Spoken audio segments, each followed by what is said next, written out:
perhaps we can pick up on that discussion. Mathilde? Yes. Hello. Is it working? Yes, it is working. I'm afraid I'm a lawyer. What's that?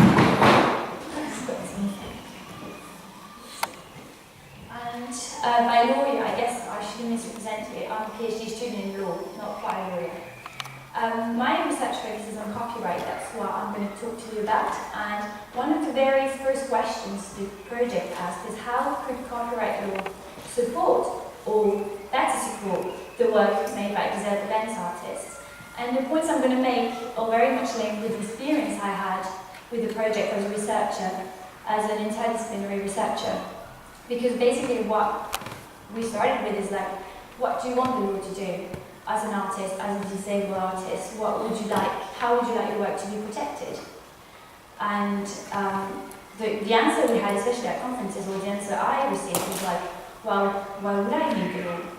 I'm fine with where I was like, what do you mean? Do I need rights? Do I need authorship? I don't really engage with this stuff, and I'm fine where I am.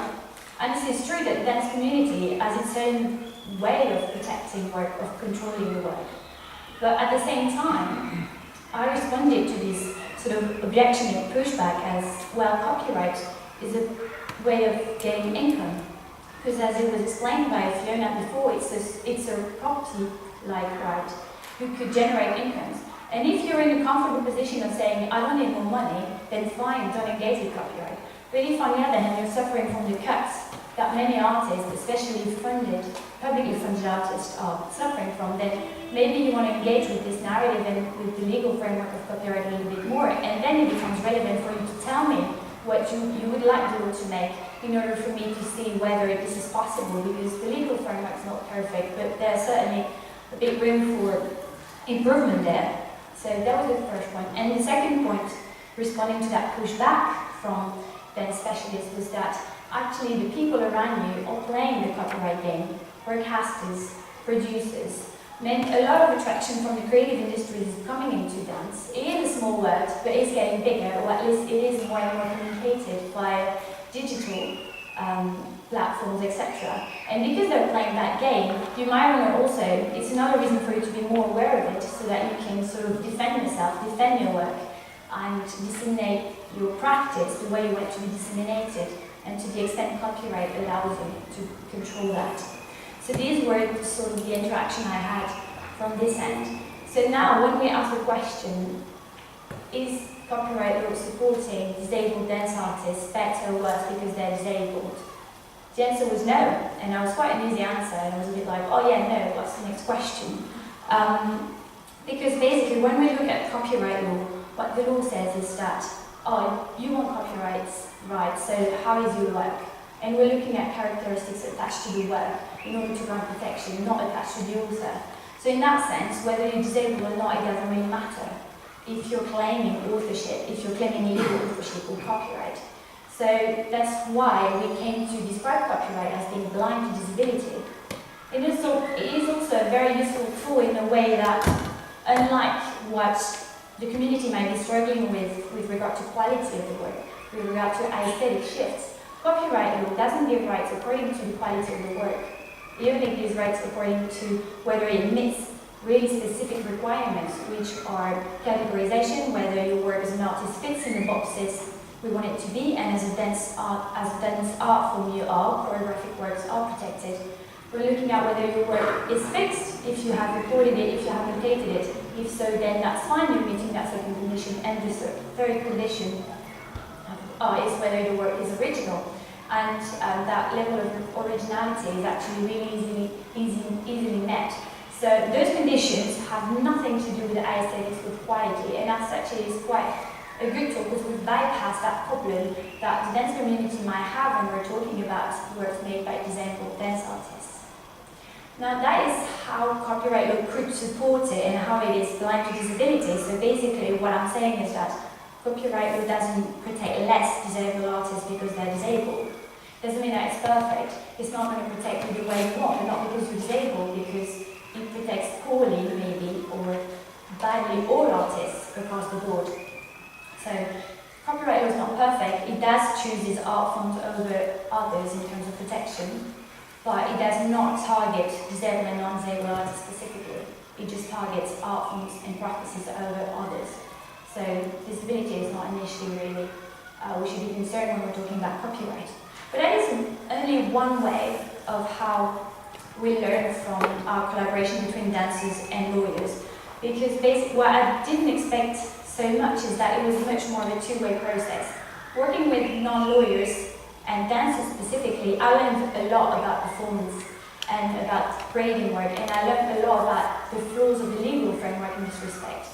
And what I find really valuable is how actually the work made by disabled dance artists inform much better the process of performing and the creative process that maybe more mainstream works would do, because it shifts boundaries of authorship so much, probably more than more contemporary or more mainstream practices, than lawyers that are probably less used to these new aesthetics sort of can see more visibly the input of the performers, of the authors. And this is something that I'm putting forward, and I'm using disability dance as a practice in order to bring evidence to lawyers / policymakers about the areas and the misunderstanding we have about performance. Because if you read the literature and the scholarship right now, dance is created as follows. The choreographer imagines a dance in his head, goes to the dance rooms and tells every step of the way how the work should look like and how it is going to be looking like and how the audience is going to be understanding it and receiving it. So it's very author-centered. In this process, the performer has no say, no room, it's a puppet. Well, of course, when we don't have the bodies that the choreographer might have imagined in his mind or her mind, well, this sort of stereotype of creating doesn't work. And with practices that really challenge this sort of one-way choreographer-centered creative process, then we have like real-life stories and evidence and sort of, one might say, data about how actually creation is much more collaborative, performers are not such puppets, and choreographers engage with them much more, so much so that maybe we should rethink the way we then distribute rights, and that copyright should be more challenging this author or choreographer performer dancer divide that we are currently enforcing. So it was very much more of a two-way street and two-way to inform each other, dancers and lawyers. We of course tell how they could use copyright, but they also tell us how actually creation happens. So that's it. Thank you very much.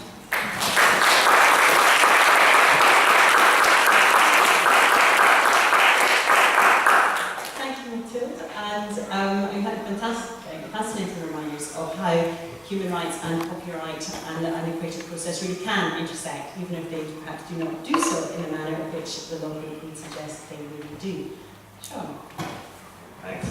They had a lot of fun outside. I'm looking at faces that look like they've just heard 40 minutes of law. So I'll try and be quick. I look at disability and disability dance primarily from a human rights and medical law perspective, wondering how or if the law supports dance, but also maybe more importantly, how disabled dance might challenge how we approach practice. And so I can assure you that I will not give you a medical law lecture. Medical law is sort of a subgenre of human rights law, and we've already heard something about that. And I'm going to comment, I'll highlight a couple points before I move on to this idea of challenging how we approach practice. So first of all, it took a long time for disability to be recognized as a human rights issue. And longer still for human rights law to be mobilized in support of those disabilities. And as noted by David, the human rights regime acknowledges that disability is an evolving concept, and the CRPD adopts a mixed sort of social model and medical model of disability. However, when it comes to domestic laws, both human rights laws and medical law, which are the laws that are really meant to operationalize the convention, they adopt a very strongly medical model of disability. And so this means that they focus on the individual. They see the disability as an individually held physiological impairment, which limits someone's ability to function or to interact or to care for themselves in the normal sort of way. And as David notes, again, there's lots of contestable terms within the law, but this law shapes how how support is structured, it shapes how support is characterized, and it shapes how we talk about disability in society. And within that, within society, of course, the medical establishment is a very powerful operator, a very powerful message sender and articulator. So, unlike copyright, as noted by Mathilde, medical law is very conscious of disability, particularly cognitive disability when it directs its rules. And again, despite lots of scholarship, other models of disability remain largely unknown to medics, who within their institutions construct this idea of personal tragedy, and they conduct their work on people, to fix people, and although their aims are good and some of their outcomes as well, the message this sends is that the patient is either defective or is not whole or is not normal, and this has an alienating or can have an alienating effect, and our empirical work has suggested that this remains people's experience with their interactions with the medical establishment. So medicine, medical research, and medical law, in trying to support people, focus on the individual functioning of the disability, and contrary to the copyright setting, it is this overt focus which creates invisibility because it marginalizes and it colonizes. And the medical law and ethics idea of support is to eliminate and minimize physiological impairment and to normalize. And this ignores a lot and it devalues a lot. And so the question then is, really broadly, it's about, is it support or is it suppression? And so despite the ambition to support, questions remain about how sensitive medical law is, and medical practice is, and medical ethics is, to disability as a lived experience contributed to by factors beyond physiological, individual physiological function, and how prepared the people within this field are to take meaningful steps to better support the social existence of disabled people. And so again, throughout I'm talking more about disability broadly than disability today. And I think more needs to be done to connect the medical and the disability communities. And at earlier stages, particularly in the training and development of the medical community, they need to better recognize their place within a broader social model or social understanding and what their role is in the development and reaction to this model. So like Mathilde, I see a greater, more empirical, more nuanced engagement with disabled dance as offering multiple lessons for improving the law and for expanding the scope of what the law sees as its support role and its support capacity. And our observations have demonstrated a need to shift away from the idea of broken bodies in medical law and ethics and more toward the idea of diverse bodies with variable capabilities who may need provision of some support to permit them to lead the social life, the full social life that is embodied in the ideas of the convention and in the Universal Declaration of Human Rights and other human rights legislation. So they need to better recognize their support within that greater context and understand how it can also be marginalizing and oppressive. They need to see their role within this broader social matrix, and one way to do that is to engage more, not only earlier in their training, but in spaces where the power differential isn't what it is within their normal setting, which would be the hospital setting or something like that. So, how many doctors or medics are in the audience here today? Yeah, one. So this is a setting where the dancers are empowered, and we're going to see some dance today. And these are the sorts of exposures I think that doctors and nurses and medics need in order to better understand what their role is in the whole context. And so I think changes can be made to the Equality Act, changes can be made to our medical guidelines, changes can be made to how we approach problem solving in medical ethics so that it takes better account of the actual lived experience of what people are doing. So I guess the message of my talk isn't about how medical law supports disabled dancing, but how disabled dance can help us improve medical law. Thank you.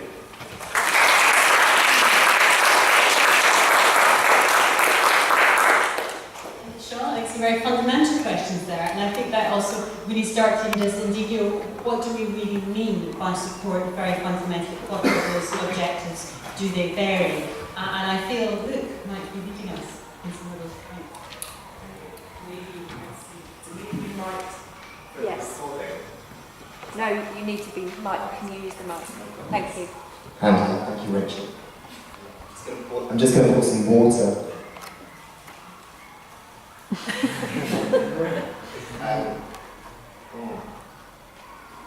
Hi, so my name's Luke Pell. The ridiculousness of me standing here, tall, white and English, and looks like what some people might think is a dancer, and gangly. Look at us all.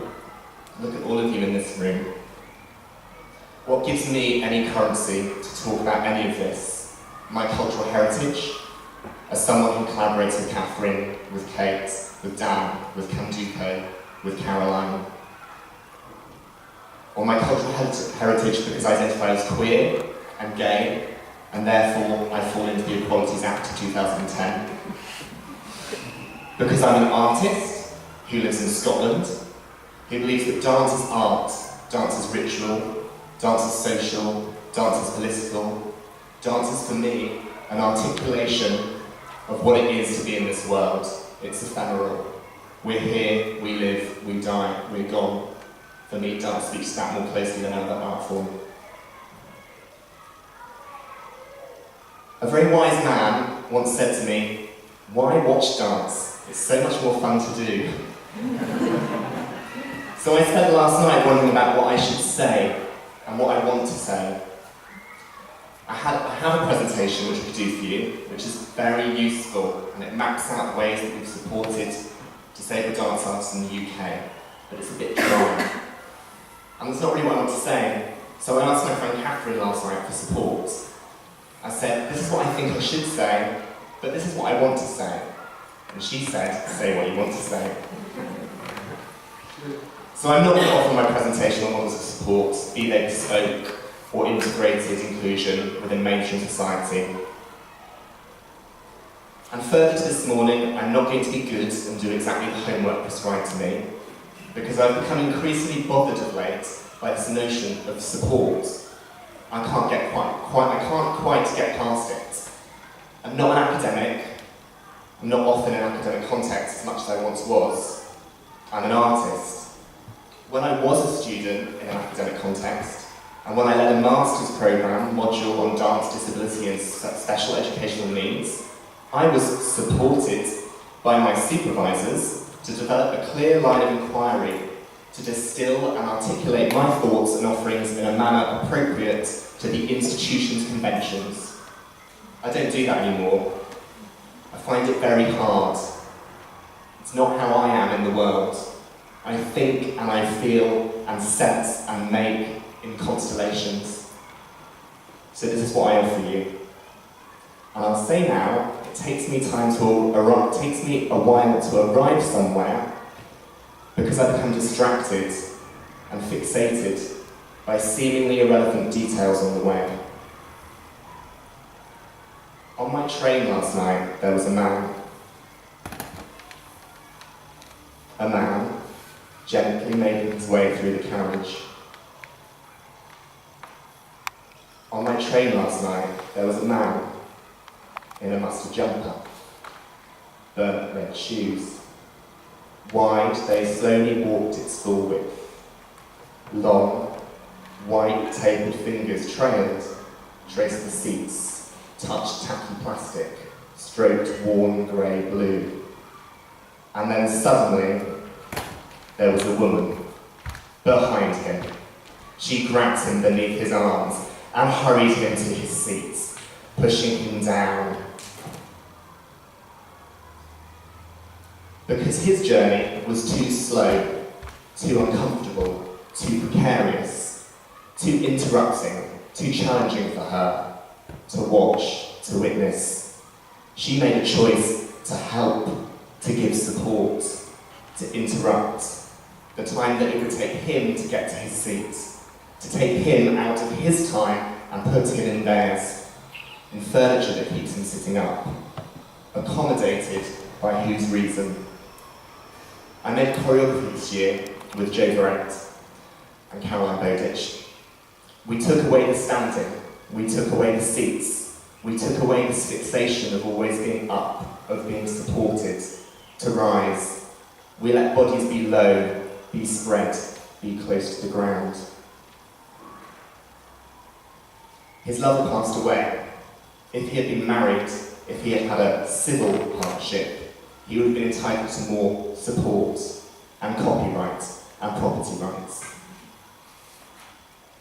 Once upon a time, Canduco Dance Company ran a foundation course in dance for disabled people, working closely with those folks from Coventry. One of the roles as part of this programme was the dance support specialist. Informed, interested, open people, dance artists with dance-specific knowledge who worked in response to the particular ways of being in the world of each of those emerging dance artists, led by those emerging artists' unique ways of learning, of moving, of dancing, of articulating themselves, supporting translation between their world and ours, bridging and dissolving physical, environmental, social and attitudinal barriers in the world built around them. In dance, we also have another kind of support, the dancer's support. It's an undergarment. It's designed to keep everything in its place. No mess. It makes protrusive members less visible. It gives a nice line, and hopefully protects against painful tugs and bumps. I'm just back from Bahia, from Brazil, collaborating with Claire Cunningham, working as part of a group of artists from there and from home in Scotland. We were supported to be there by the British Council. There's potentially lots of exciting opportunities for dancers and artists to work with Brazil through to 2016, both because of the Olympics and the Unlimited Commission. And as we left, we were talking with our Brazilian collaborators about how we might move forward.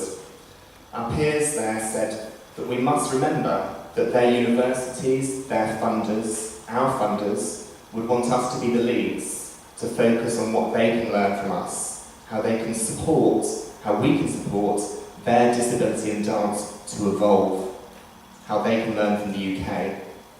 Stina mentioned earlier the pride we should have about our international impact in underdeveloped countries. Colonised bodies. I'm struck by colonised bodies.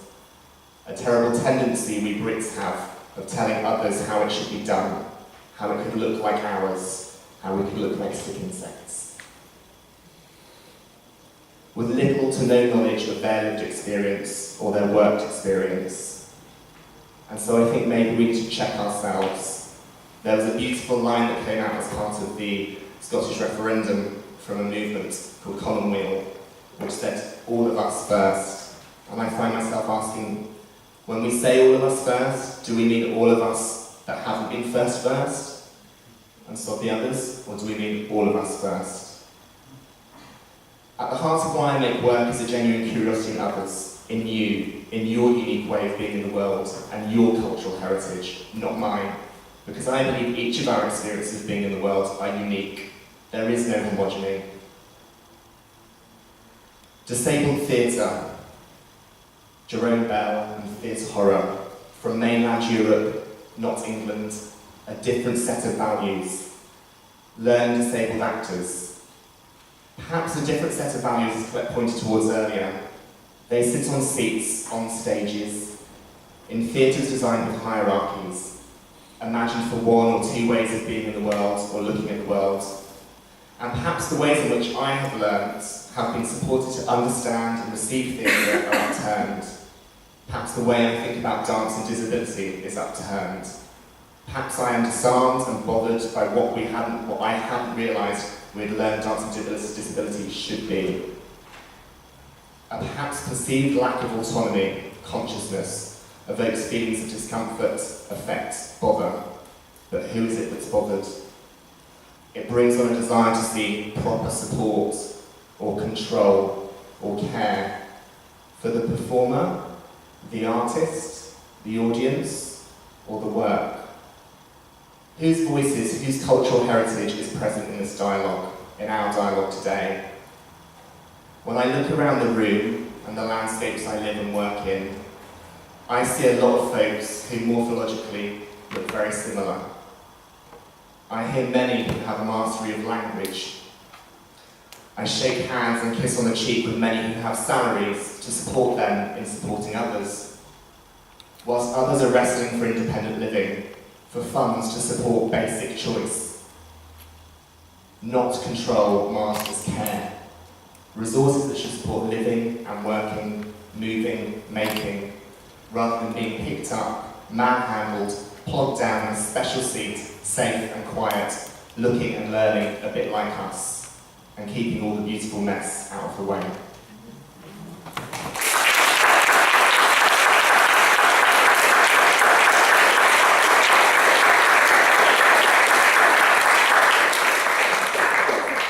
Fantastic. Thank you, and thank you to all my panel. The floor is now very much open. Over to you. What is support? Where should we go? Please. You just need to say where you are. Then you're a lot of people together.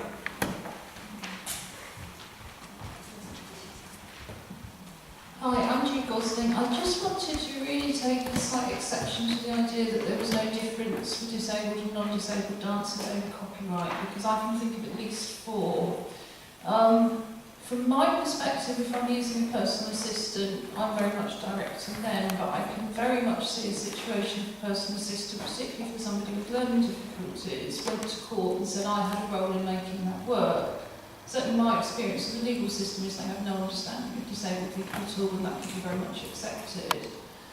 But what if I'm a dancer who's being facilitated by somebody else? You know, we're talking about support. You know, if I couldn't have made that work without a facilitator, if I couldn't have made that work without that particular facilitator, what does that then do to copyright? As a disabled dancer, I'm much more likely to get opportunities to make work within institutions, whether that's cultural or some other kind. But as we know, most academic institutions will say, we own the work you produce. So if you've only got an opportunity to make work where somebody automatically owns it who isn't you, what does that do to copyright? And I think, lastly, this is just off the top of my head, for something like folk in motion, where we're adapting traditional forms of dance, those are often copyrighted forms. They may be, dances that go back hundreds of years, but for example, during the folk revival, Cecil Sharp House, I think Cecil Sharp registered the copyright of an awful lot of English country dances. There was disputes around whether that should be his personal copyright or the society's, but it's certainly still a copyright. So we work very closely with the English Folk Dance and Song Society, but what if it's a dance form that doesn't want to see disabled people doing it? Could they then say, you're breaching our copyright by adapting it for your body? So I actually think the situation is much more complicated than that. Sorry. Thank you for your question. The situation is complicated because copyright functions with its environment, whether it's cultural, social, economic. So when we were saying, and I was saying that copyright is blind to disabilities in the attribution system. If you're creating and you want to receive copyright, it won't look at whether you're disabled or not, it will look at your input. But I understand the fact that in practice, when your creation, It's working now. It's working. sorry. So when I understand that in practice, when you're disabled, your creation is likely to be facilitated. And that's a paradox that hasn't been looked at so much. It's something we think for ourselves and then we're working on it. It's even more problematic when you look at the Arts Council telling you that, I'm getting the funding, so utilise the copyright because that's the way forward for you to fund your art. But at the same time, they're funding assistance.